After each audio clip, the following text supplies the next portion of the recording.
that moved completely. There we go. All right.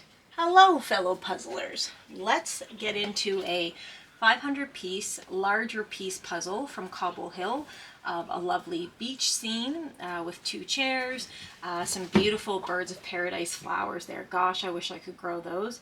I believe hibiscus in the corner, and I believe the yellow is also hibiscus because it has the same shape, just a different color, but who knows? Hummingbirds, butterflies, butterfly, ton of seagulls, lighthouse in the back with a sailboat. What's not to like about this one? Anyway, let's get into it. So, how is everyone doing? Hopefully well. It may be, for some people, time to... I'm going to make noise. Hang on one second. Oh, I'm really noisy. Oh, oops, oh well. That's fine. It may be... some people may be deciding to step away from puzzles because we're getting into a bit of nicer weather, and I can understand that. Oh, these are very big pieces. Wouldn't it be cool if I could get this done all in one sitting? Oh my goodness. Can you imagine? Imagine. Alright. Oh, this is hard to see in the sun. I think it's there. Alright, good enough. Alright, more noise.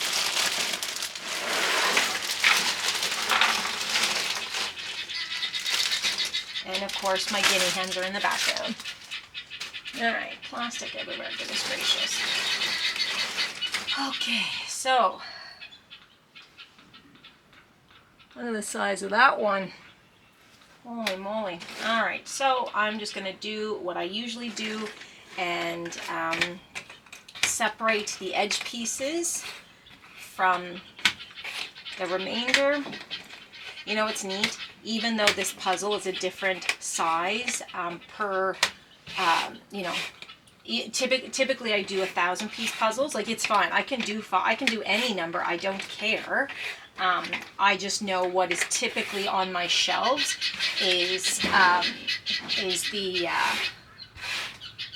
oh gosh, I wish those guinea hens would. Where are they? Somewhere making noise. Typically my shelves are full of 1,000-piece puzzles. Now, that being said, again, as I just said, I'm fine to do other piece puzzles, that's fine. I'm not super into the big shapes. I don't know why. Now, I specifically chose this puzzle today when I went to my cupboard. I sound like old Mother Hubbard. Went to her cupboard and found a puzzle to do.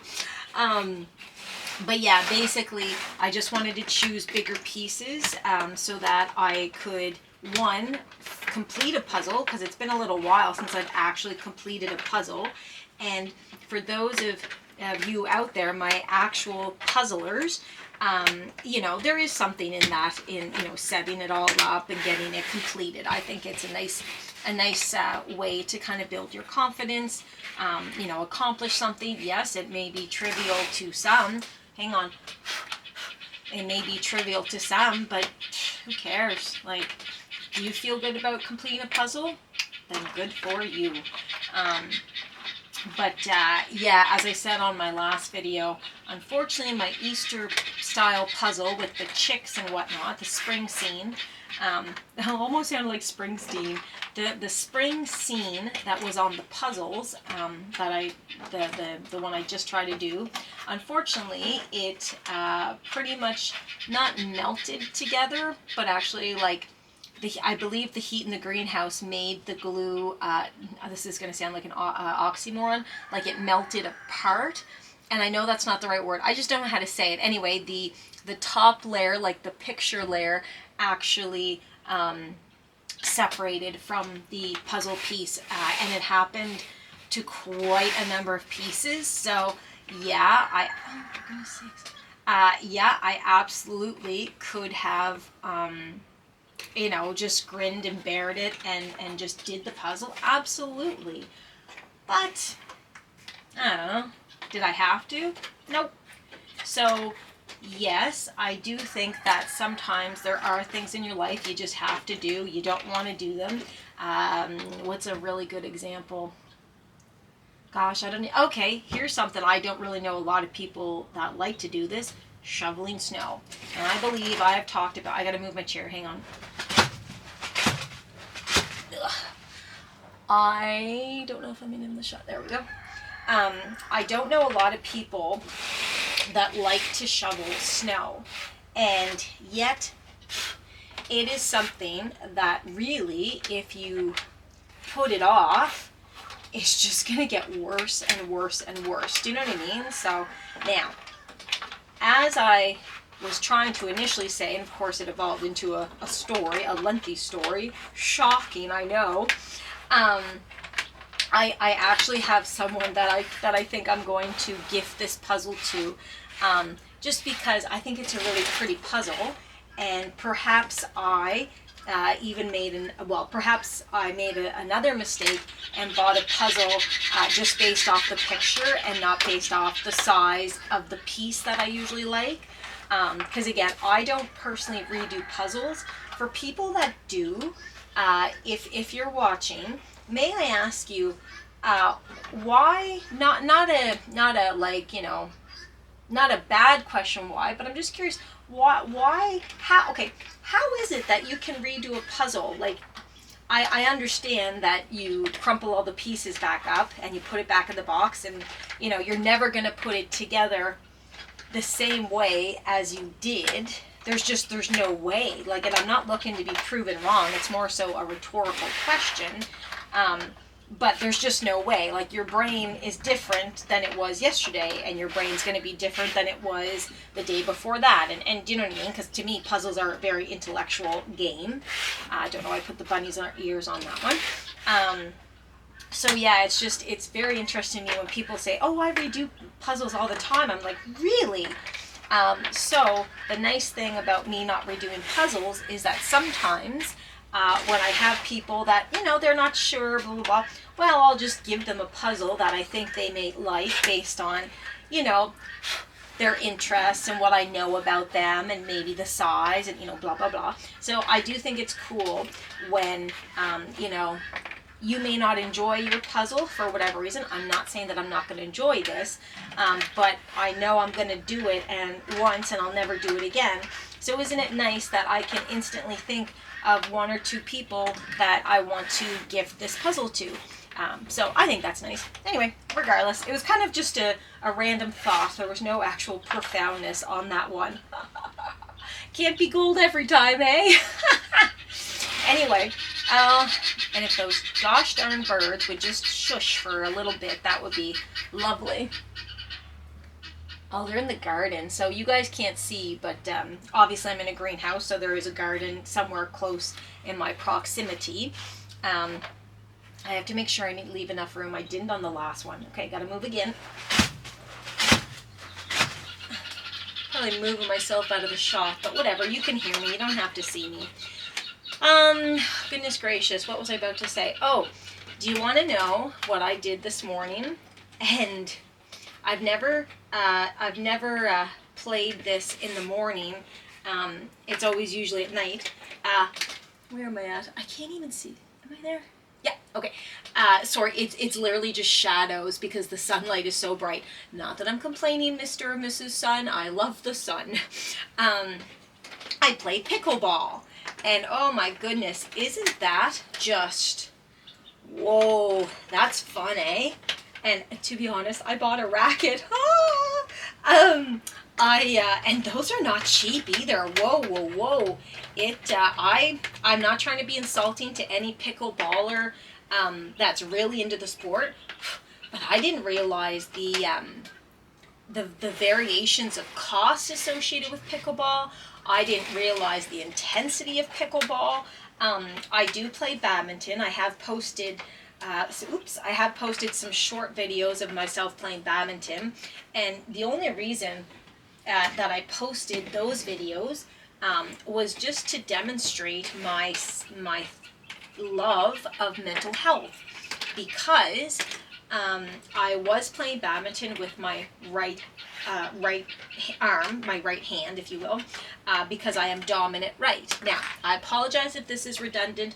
I don't script these, so I cannot remember usually what I've said from one video to another. Nonetheless, this is an important point. Yes, I play badminton, and just recreationally, and my shoulder has had a few surgeries, and from incidences that happened. Anyway, regardless, let's move on. And so I started playing badminton. Of course, I played badminton with my dominant side, as one would, and it started to get sore. And I was like, okay, this is crappy. And it had gotten sore earlier, but I went to physio, and everything was everything was becoming better because of physio. I really believe in physio as well, if you can't tell. And anyway, long story short. The badminton, that position that you hold, I can hardly even do that you hold the racket in is, goodness. Sorry, that gust of wind startled me. I'm going to have to leave that over here just for a minute until I figure out a good way to set that up, because I just want to focus on this for a moment. But yes, it's just very interesting. So physio, basically, if I'm allowed to paraphrase, said that with the right arm, said never again, because the way that one holds the racket, physio advised me, is actually very bad for shoulder injuries, or shoulders that have had injuries and whatnot. So I found that incredibly interesting. Good boy, Diddy. I found that incredibly interesting. And then I thought, oh no, what if I can never play? Because it's a weekly thing that I was doing. And I was really, really liking it. Now, the reason that I really, really like it is because there's like-minded people there. People who just want to get out and, do something a little bit different. Then, the usual, go for a jog, go for a run, blah, blah, blah. But, it's fun. Badminton's actually super fun. Now, when the physiotherapist said, no, you cannot play with your dominant right, what was I supposed to do? Just give up? Okay. Well, so now I'm at home, not playing a sport that was really making me feel a little bit better about myself, because when you're surrounded by like-minded people, isn't it easier to feel better about yourself? No, that's wrong now. Hang on one second. Let me think about how to say that. I think that it becomes easier to perhaps like yourself, because let's just break it down. To be honest, the thing that I really like about badminton is, or I guess any sport. See, I didn't grow up playing sports, so maybe right there people are like, oh, well, there's your problem, blah blah, because you just didn't know, and that's fine. But sorry, I'm just knocking things over here. I do think that there is. I think with sports you got to be careful, right? Because it can get a little bit too competitive. Nonetheless, the group that I go with on Wednesdays is, oh my goodness, they are supportive. They are encouraging. They are, they're even a mindful group as well. They're just, so that's what I mean when I say like-minded, because obviously I'm super into mental health. So no, I don't really understand people when they disagree that mental health is a thing. To each their own. Everyone's allowed their own opinion. I just don't know how to make my brain understand that statement or sentence, if you will. So that's fine, because different experiences, but what I really like about badminton is that my name is when you get a shot or you make a score or a goal or whatever the sport is, and someone says, I don't know, let's pick a gosh, you can tell I don't watch sports. I don't know. Okay, for example, let's pick Serena and Venus Williams. Like, oh my goodness, I don't play soccer. Goodness gracious, that's embarrassing. My apologies. I do not play tennis. But it's funny because while I'm playing recreational badminton, I also, you know, and I know they're not the only ones to do this, but I can't help myself when I hit the shuttle. I'm always like, ah, all right, like you do make noise. I don't know if the noise in a sense is like a follow through for the you know, the shot that you're taking, but I feel like it does help because, anyway, so my point, well, I know I'm rambling, guys. I just, there's so much going on. Oh my goodness. Just try and stick with me. Put me on mute and just watch the puzzle if you want, or I don't know. But the thing that's really interesting to me is I enjoy this group so much because they always, well, usually, they always say something positive and they attach my name to it.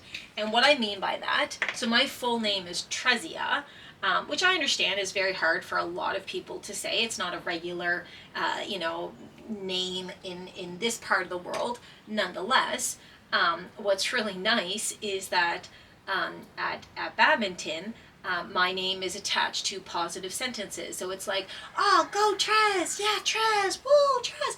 And you wouldn't believe how much that has made me feel, it's okay, Didi.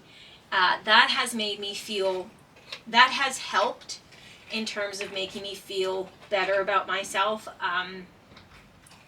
Like I'm a valuable member of society, like I'm a person that deserves the right to breathe, like, you know, because a lot of the times, unfortunately, I feel like, sorry, oh gosh, this is hard to talk about.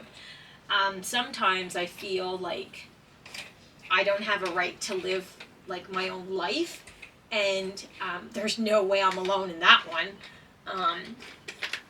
And oh gosh, so it you know, sometimes I entered into a part of my life where my name was associated with very negative things. So it would be like, you know, big sigh, Trez. And so when I hear that, my name being said that way, it's, to me, it's associated with feelings of frustration, anger, you know, whatever else. Or if you hear, oh, Trezia, like that's associated with anger and, you know, da da da. So when you, even if you miss a shot in terms of the badminton, look at the wind. Like, I don't know how you can look at the wind other than to see the wind blowing my hair around, if you can even see that, nonetheless. But what's really nice is even if you miss a shot, I feel like the group knows how much I want to, like, do better and do well. So they're encouraging anyway, which is, I'm telling you, that is everything to me right now. And I'm not trying to put pressure on the group at all. But isn't it so nice that I can get some kind of benefit out of it like that? And so back to my point, I don't even know what my point was, but nonetheless, when my physiotherapist said no more, I was devastated because I worried that I would then have to walk away from a very supportive group, a group that's usually always happy. You know, we're playing a recreational sport once a week. Like, who wouldn't love to do that? That's fun. I mean, listen, if it's not for you, cool. I'm not saying you have to do it. I'm just saying, hey, you know, there's a lot of free recreational programs. And they're really cool to get into because then you meet a new group of people, you might learn some new skills, and whatnot. So I wanted to play that badly, and I wanted to be around this group of supportive people that badly that I actually forced myself to play badminton with my non-dominant hand, or non-dominant arm, or side, whatever you want to call it. Now, the first time that I went to go play, did I feel like I was having perhaps, you know, some type of medical, neurological emergency? Of course I did. I could not hit that shuttle. Oh. Okay.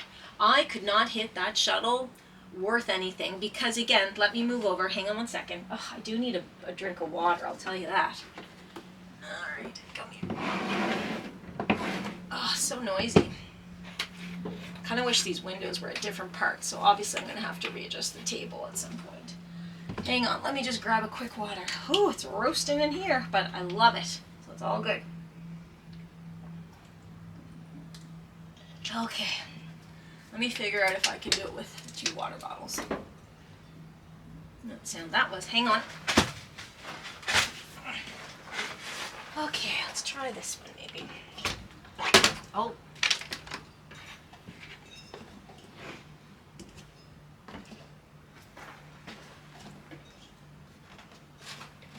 I don't know if that is going to hold. Let's just hope. I don't know if that's going to hold. Let's just hope that it will. Okay. Just want to make sure I'm keeping that in the shade. Yep. Okay. All right. So yes, let me see. Can you see that? Yep. Okay. I wanted to play badminton so badly that I started to play with my left side, and I worked at it because even some people in my life have said, oh, like once your shoulder kind of calms down and blah blah, you can start. No, physio. So hang on. Oh gosh darn.